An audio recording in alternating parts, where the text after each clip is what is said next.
애들이 와가지고 뭐라고 하냐면 우리 반 어쨌든 공부 잘하는 1등이 이거 들고 다니니까 자기는 달라는 거예요. 제가 이거 그냥 그럼 애들이 좀 자기 혼자 보려고 안 준다고 그래서 제가 줘요. 그 애들이 그 막 무슨 우리 제 막 공부 비법인 것처럼 막 외우거든요.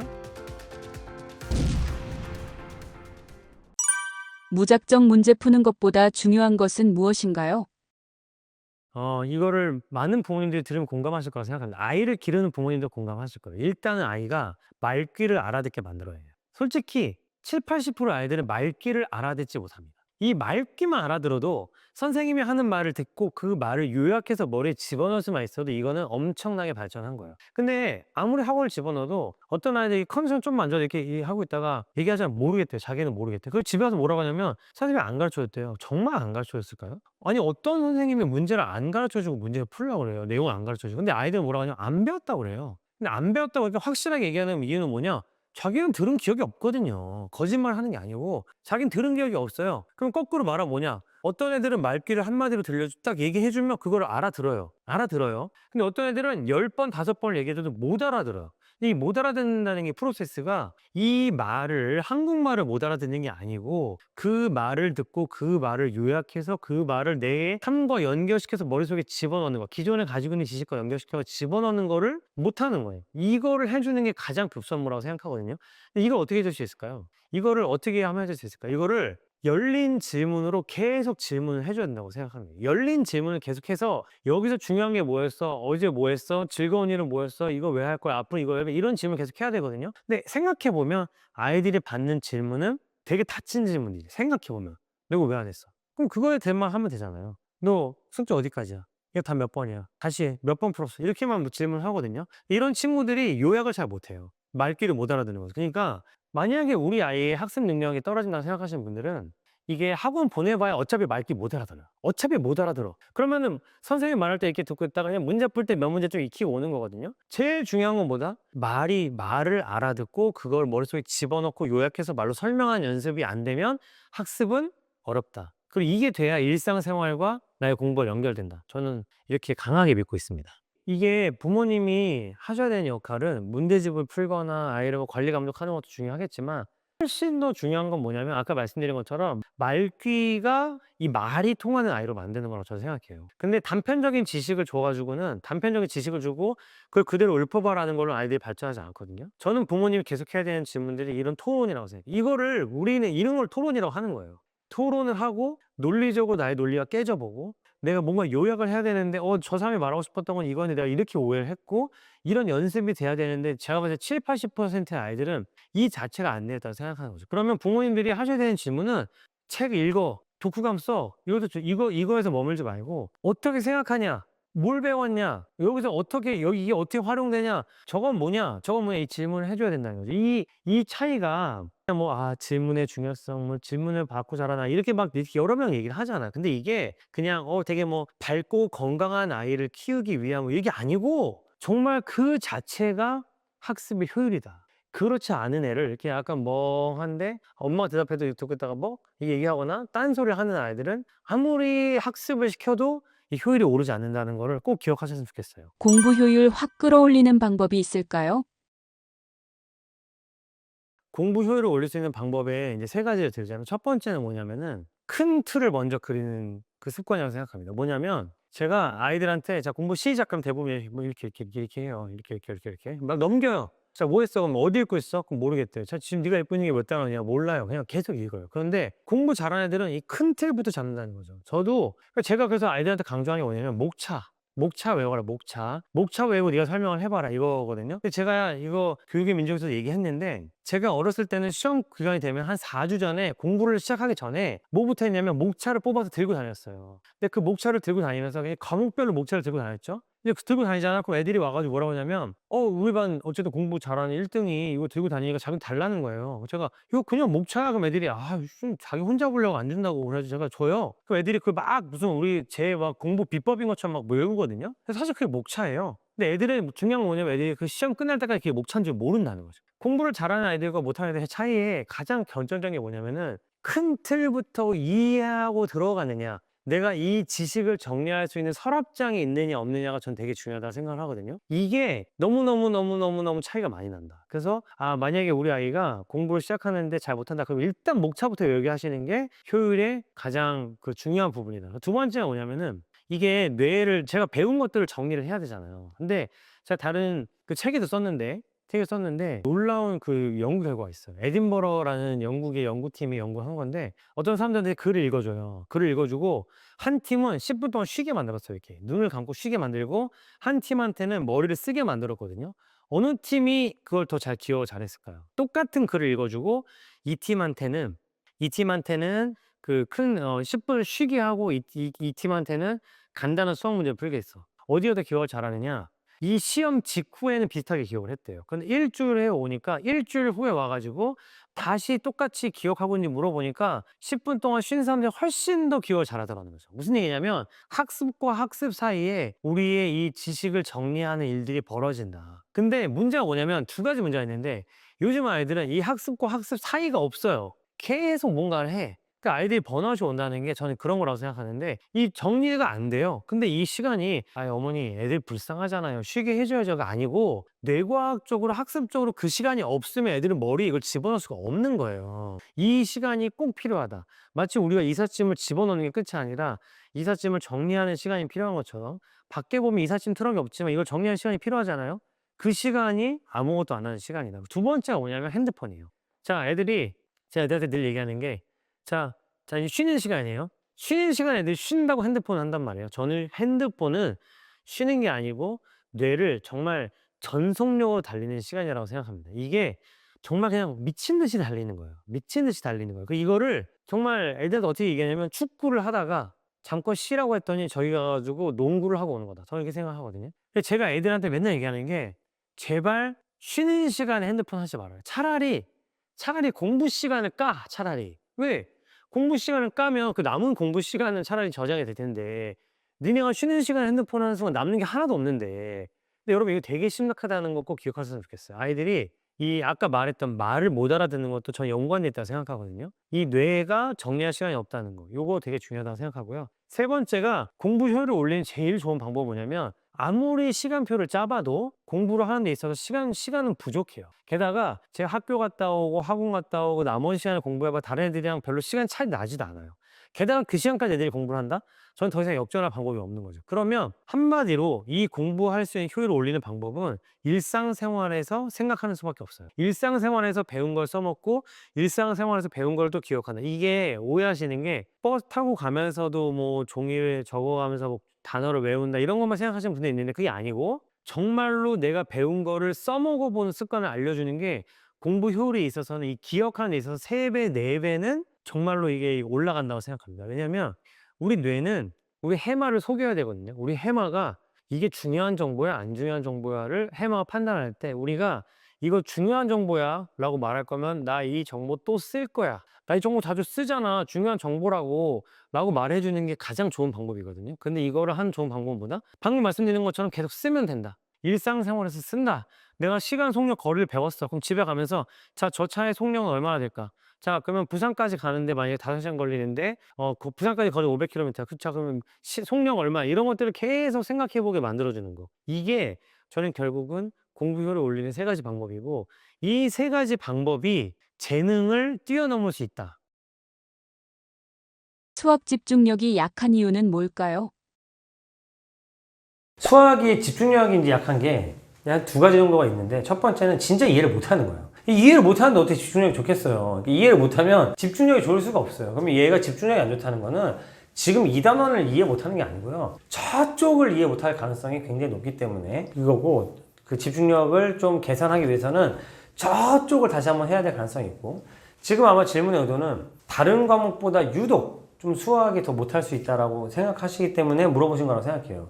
수학은 그 어떤 과목보다 이 작업 기억이 굉장히 중요합니다. 그러니까 집중력이라는 거는 결국 작업 기억이 좋아야 돼요. 그런데 다른 언어들은 약간 그래도 우리가 연상하면서 기억을 하기 때문에 작업 기억을 효율적으로 쓰는 편이거든요. 그런데 수학은 이게 수로 되어 있고 막 문자로 되어 있고 막 그림으로 되어 있으니까 이 작업 기억을 효율적으로 쓰기가 어려워요. 그래서 집중력을 발휘하기 힘듭니다. 예를 들어서 나는 지금 지하철을 타고 남산에 갔다 왔다 라고 물어보고 애들한테 말하고 그대로 해봐 라고 하면 애들이 나는 지금 지하철을 타고 남산에 갔다 왔다 이게 그대로 말하거든요. 애들한테 자 얘들아 봐봐 지름이 1인 원의 둘레의 길이가 파이다 뭐라고 하면 애들이 거의 대답을 못해요. 다시 지름이 1인 원의 둘레는 파이다 뭐라고 하면 애들이 지름이 1이요 뭐라고? 그게 아니잖아 파이요 막 이래요. 근데 그게 아니고 잘 봐 지름이 1인 원의 둘레의 길이는 파이다 그럼 애들이 잘 못 따라합니다. 왜? 자기한테 익숙한 단어가 아니기 때문에 작업 기억을 잘 못 쓰는 거예요. 거꾸로 얘기하면 아이들이 작업 기억을 효율적으로 못 쓰면 이게 집중하기가 힘들어요. 특히 수학은. 그래서 제가 말씀드리고 싶은 게 뭐냐면 작업 기억 향상시켜주는데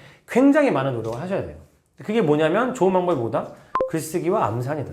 그러니까 글쓰기를 계속 시키고 암산을 계속 해줘야 아이들이 집중력이 좋아지고 작업 기억이 좋아지고 이거를 충분히 쓸 수 있다. 그리고 이 말을 식으로 바꾼 연습을 많이 해줘야 이게 아이들이 이 제가 말하는 식이 언어로 들려요. 그때 아이들이 이 수학적 용어들을 자기 언어처럼 쓰면서 작업 기억을 잘 활용할 수 있는 거예요. 그러니까 결국은 뭐냐면 작업 기억을 잘 쓰게 만들어주자. 어떻게? 글쓰기와 암산 그리고 말을 식으로 바꿔주는 연습을 통해서 저는 이렇게 좀 강력하게 추천을 드리고 싶습니다. 수학, 선행과 심화 어떤 것이 더 중요할까요?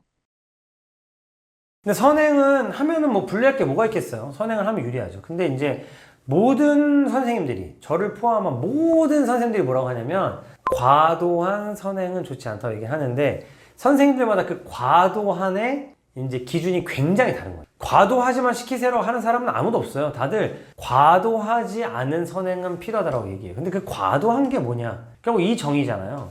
여러분 생각하시기에는 과도한 선행이 뭘까요? 보통 어떻게 생각하시냐면 애가 이해를 못하는데 계속 배우는 거는 뭐 과도하다. 그 다음에 여기에 구멍이 있는데 다음 걸 배우는 건 과도하다라고 생각하시잖아요. 근데 저는 어떻게 생각하냐면 얘가 이거를 약간 자기의 언어처럼 할 수 있을 때 선행을 해야 된다고 생각하거든요. 근데 이게 좀 모순이 있어요. 뭐냐면 우리 학원에서 막상 저는 초등학교 2학년들한테 막 루트를 알려주고요. 초등학교 5학년들한테 연립방정식 막 풀게 하고요. 중학교 1학년들한테 막 미적분을 막 그냥 막 설명해줘요. 그럼 저는 선행학습을 하고 있는 걸까요? 저는 선행학습을 하고 있는 게 아니죠. 이게 나중에 나올 것들 알려주고 있는 거잖아요. 이게 선행학습이 아니에요. 근데 우리가 말하는 그 과도한 선행학습은 뭐냐면 시험 공부를 미리 시키는 거예요. 이 저기서 풀어야 되는 문제를 여기 갖고 와서 지금 풀어. 정답률 올려.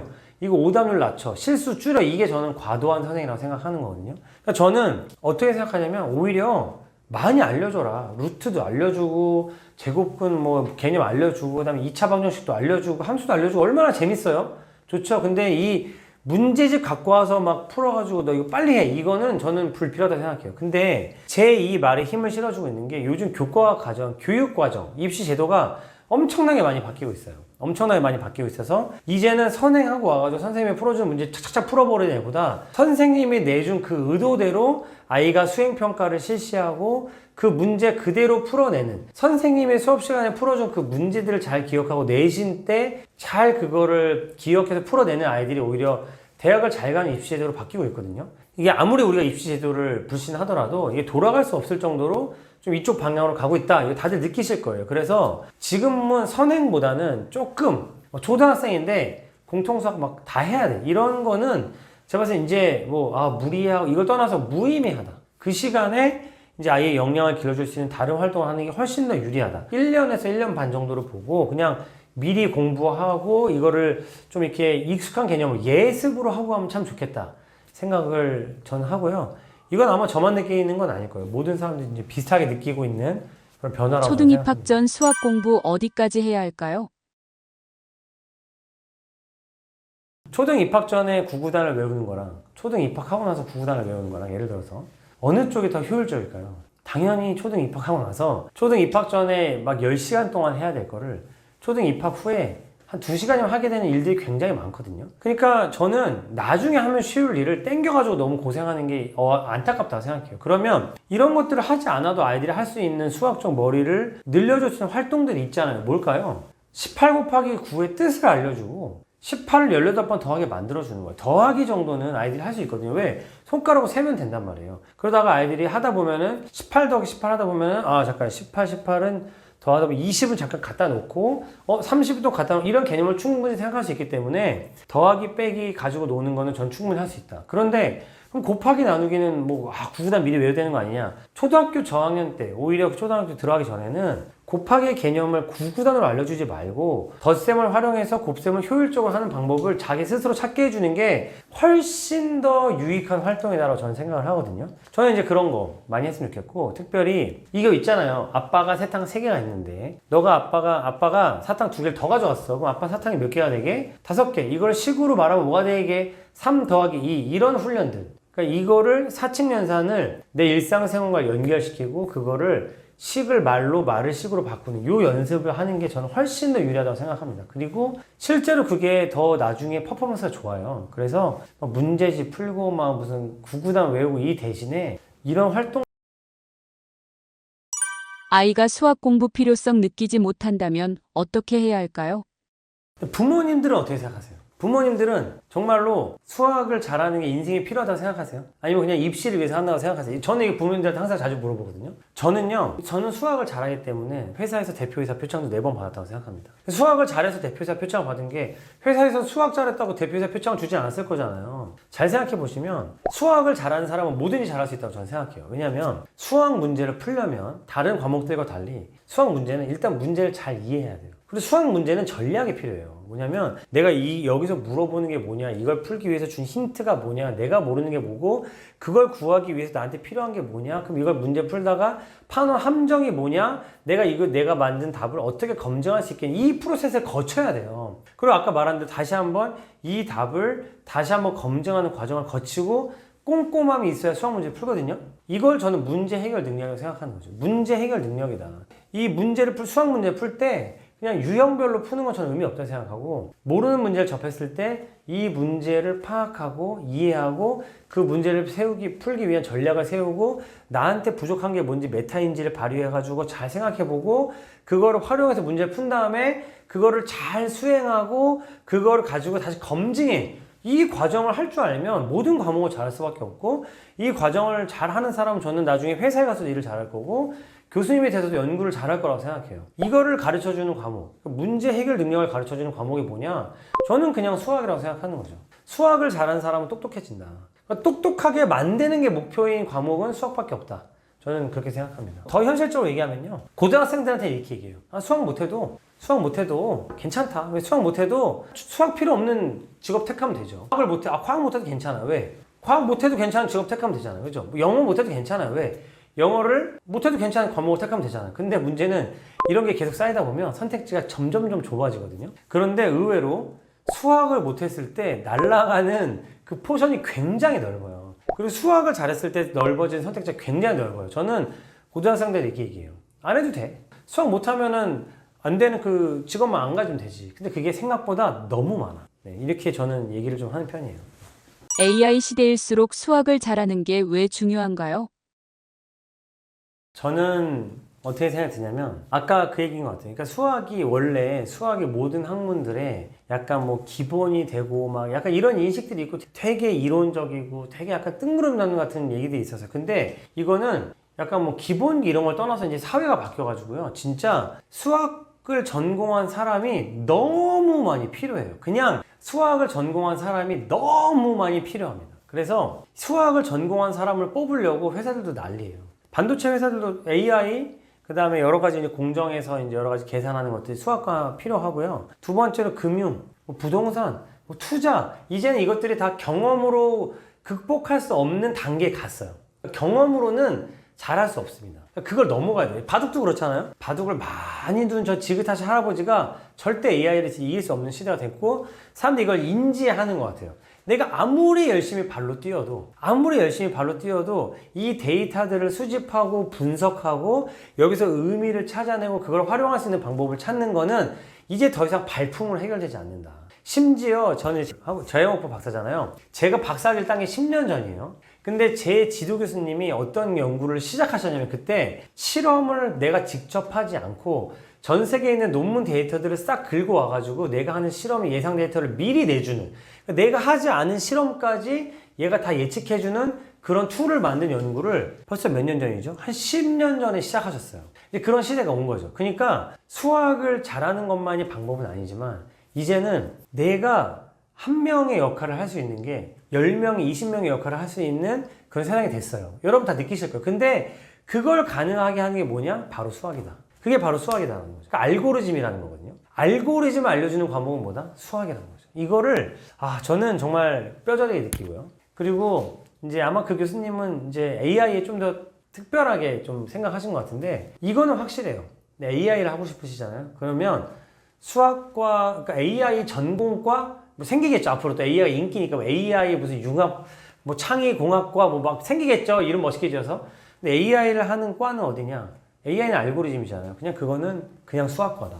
이제 수학이 정말 이 세상의 중심인 세상에 다시 오고 있다. 수학 잘하는 사람은 그냥 아무데나 취직할 수 있다. 저는 이렇게 생각합니다. 이걸 좀 구체적인 얘기를 말씀드릴게요. 저도 삼성전자에서 일할 때 수학과 다니는 사람 찾았어요. 알고리즘을 하려고. 그리고 제 아내가 지금 제 아내도 대기업에서 일을 하고 있는데 제 아내는 건축공학을 하는 사람이에요. 근데 건축공학에서 뭘 하냐면 건물 에너지를 계산하고 어떻게 하면 건물 에너지를 더 효율적으로 활용할 수 있을 것인가, 이게 어떻게 하면 건물에 들어간 에너지를 최소화할 수 있을 것인가 연구하는 사람인데, 결국 우리 와이프랑 같이 일하는 사람 누가 필요하냐면 이거를 알고리즘으로 구현해 줄 사람이 필요해요.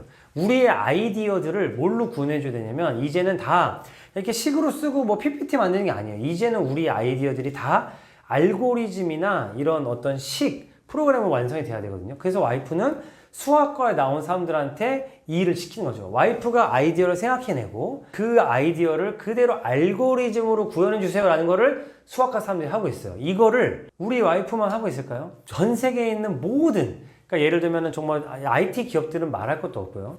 핸드폰 배터리 최적화부터 해가지고 그 다음에 자율주행은 말할 것도 없고요. 이 금융, 당연히 금융은 누가 할까요? 금융은 우리가 생각을 하죠. 이런 사람들한테는 이런 걸 추천하면 좋겠고 이런 사람들한테 이런 걸 추천하면 좋겠다. 자, 근데 이거를 내가 모든 사람한테 추천할 수 없으니까 이걸 누군가가 대신 추천을 해줘야 돼요. 그걸 알고리즘이라고 하는데 그걸 누가 만드느냐? 결국은 다 수학과 사람들이 하는 거죠. 그러니까 이 수학을 하면 써먹을 수 있다가 아니고요. 이제 이 세상은 알고리즘의 세상이 됐는데 그 알고리즘을 다루는 과목은 수학이에요. 그러니까 알고리즘을 할 수 있는 사람은 그냥 아무 데서나 가도 일을 할 수 있다는 거죠. 왜? 알고리즘이 없는 세상은 이제 없거든요. 정말로 저 편의점에서 이게 물건을 팔거나 정말로 아니면 내가 정말 육체적으로 물건을 들어 올리는 일 빨고는 아마 다 알고리즘이 필요할 거예요. 누구나 알고리즘이 필요하다. 그 알고리즘은 어디서 배울 수 있느냐? 결국은 수학에서 배울 수 있다. 뭐냐면 둘 중에 하나일 거예요. 이 지금 대기업도 마찬가지인데요. 도메인 날리지라고 하는 게 있어요. 도메인 날리지는 뭐냐면 여기 이거를 구현하기 위해서 필요한 정말 기본이 되는 각 분야의 이제 기반이 되는 지식이에요. 그리고 나서 뭐가 필요하면 그 도메인 날리지를 실제로 구현해 주는 게 필요합니다. 그러면 이제 앞으로 높은 연봉을 받을 수 있는 사람은 제가 봤을 때는 두 가지 중에 하나예요. 이 도메인 날리지를 갖고 있거나 아니면 이거를 구현해낼 수 있거나, 이거라고 저는 생각하거든요. 심지어 되게 작은 스타트업을 운영하는 저도 지금 어떤 사람을 뽑고 싶냐면 코딩을 해가지고 내가 지금 여기서 막 이렇게 폴더를 여기다 만들고 폴더 이렇게 만드는 거를 자동화할 수 있는 사람을 찾고 있고, 실제로 제가 지금 컨택을 해서 한 명은 다음 달부터 일을 할 거예요. 이게 뭐냐면 여러분들이 지금 하고 있는 이런 일들을 10명이 할 일을 한 명이 할 수 있게 만든다. 이게 뭐다? 알고리즘을 할 수 있느냐. 이거를 증명해 줄 수 있는 분명히 전공들도 나올 거고 이걸 증명해 줄 수 있는 자격증도 분명히 나올 거예요. 그게 영어나 운전면허 시험처럼 나는 알고리즘을 다룰 수 있습니다 라는 거를 증명하면 훨씬 유리한 시대가 올 것이다. 만약에 내가 알고리즘을 다루지 못한다면 이 사람은 뭘 해야 되냐면 그걸로 알고리즘만으로 알 수 없는 이 도메인 날리지를 내가 가지고 있는 사람, 요 두 사람